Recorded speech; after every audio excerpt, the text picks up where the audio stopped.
retour sur ce plateau. Continuez à aimer et à partager ce direct.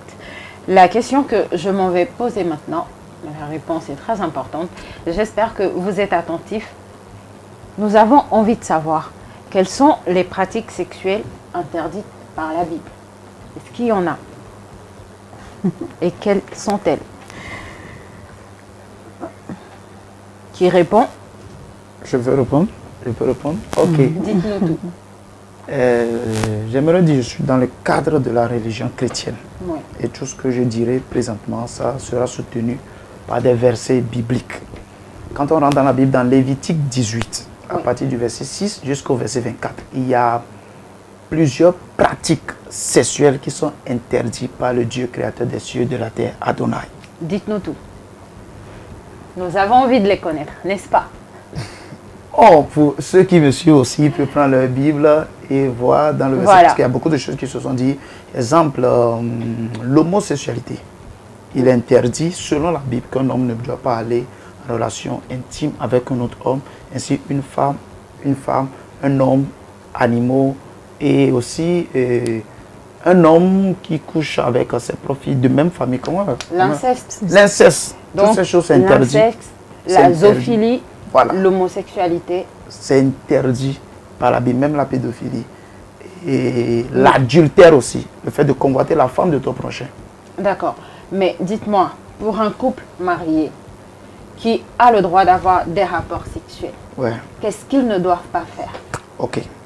Selon l'Écriture, il n'y a pas un verset qui explique ou bien qui interdit.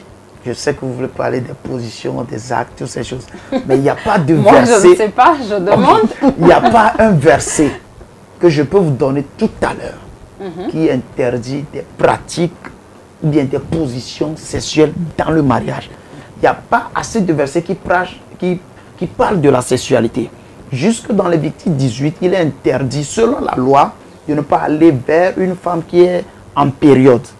Mais en termes de position, toutes ces choses, il n'y a pas de verset. Maintenant, il y a quelque chose qui est au-dessus de la religion, qui est la relation. C'est ça Jésus-Christ nous a accordé, d'avoir une bonne relation avec Dieu. Maintenant, quand tu as une relation personnelle avec Dieu, tu as même le Saint-Esprit te communique ce qui est bon et ce qui n'est pas bon. Peut-être dans le couple de Daphné, il peut faire ceci, mais dans le couple de Komi, il ne peut pas le faire, selon leur conviction. Je ne sais pas si ça passe. Donc, ça veut dire que ça va dépendre, enfin, de l'entente du couple. Du couple. Ce sur quoi ils se mettent d'accord. Voilà, du couple et du Saint-Esprit qui est en eux. D'accord. Parce que avant tout, vous savez, quand Jésus-Christ est venu, il a transformé ce corps qu'on a, ce corps mortel, au temple du Saint-Esprit. Et ce corps, on doit comprendre que ça ne nous appartient pas, ça appartient à Dieu. Donc tout ce que tu dois faire avec ce corps doit être en approbation, en accord avec Dieu. Donc si tu fais quelque chose et après tu as des remords, ce que dit Dieu n'est pas en accord avec toi. Tu fais des positions sexuelles, c'est vrai, tu es en mariage. Et après tu as des remords, tu te dis, qu'est-ce que j'ai encore fait cette nuit? Ou bien tu fais des choses à ta femme que ta femme n'est pas... C'est que tu n'aurais pas dû. Voilà.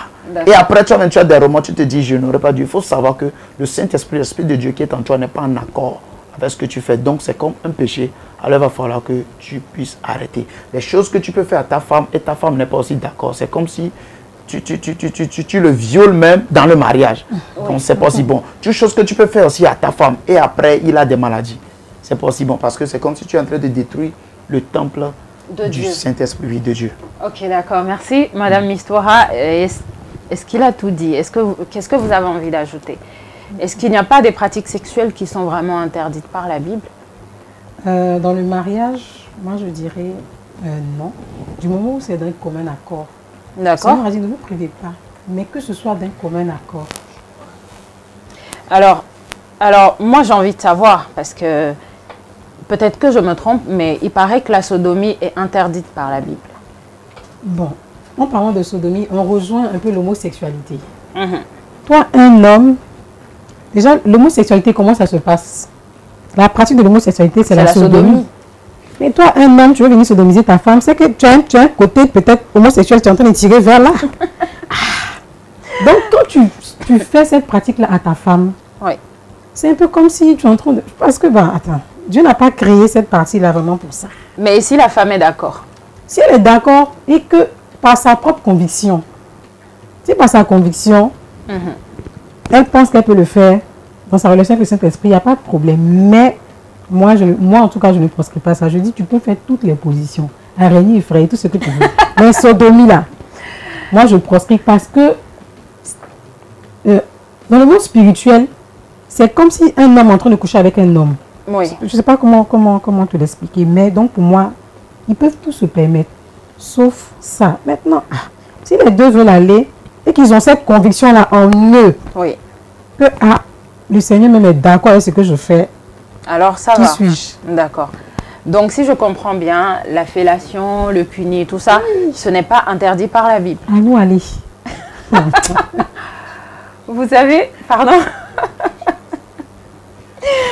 Je peux ajouter quelque chose? Dites-moi. Ouais, par rapport à la sodomie, ce que je veux dire est que, revenons encore en arrière. En Genèse, lorsque Dieu a créé l'homme, a créé l'homme et la femme, il les a dit multipliez-vous. Donc ce que veut dire, Dieu donnait un ordre à l'homme de coucher avec la femme. Comme la sœur avait dit que l'acte sexuel, c'est d'abord l'idée principale de Dieu, c'est pour qu'on puisse se reproduire. C'est pour qu'on puisse se reproduire. Mais c'est Dieu même qui a instauré le plaisir sexuel dans l'acte sexuel. Pour que la reproduction puisse être plus vite au fait sur la terre. Parce que quand les gens prennent goût à le truc, ils le feront de temps en temps. Ils le feront bien. Voilà, ils le feront bien. Il y aura assez de reproduction, assez de monde qui vont remplir la terre très vite. Maintenant, quand on va dans le cas de la sodomie, bon, qu'est-ce qu'on veut faire par là? Je crois que quand on lit Romains 1, le verset 27, la Bible dit que les hommes ont aimé ce qui est contre nature. La sodomie, c'est contre nature. C'est ce que je peux dire. La sodomie, c'est contre nature. Parce que, évidemment, on ne peut pas procréer à travers la sodomie. Je pense que j'ai compris ce que vous essayez de dire. Par rapport à la fellation et autres, comme vous voulez.